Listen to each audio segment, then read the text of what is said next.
ہر ایک سے اپنے جیسے اخلاق اور اپنے جیسے رد عمل کی توقع نہ رکھیں۔ انسان تو ایک جیسے ہیں، ایک ہی مٹی سے بنے ہیں، مگر روحیں الگ الگ ہیں۔ فرق بس اتنا سا ہے کہ کوئی اندر سے خوبصورت ہوتا ہے تو کوئی باہر سے۔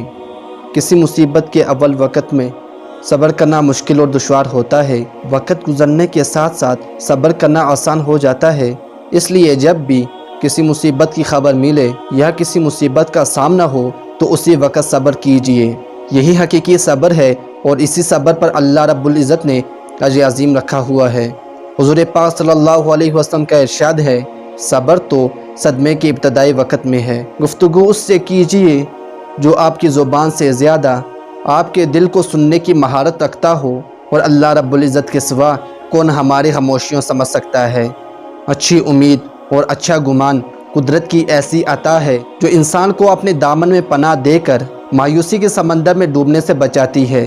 ہر وہ دن جس میں اللہ رب العزت کی نافرمانی نہیں ہوتی خوشی کا دن ہے، اور وہ دن جس میں بندہ اللہ رب العزت کی عبادت، ذکر اور بندگی میں گزارتا ہے وہ بھی خوشی کا دن ہے۔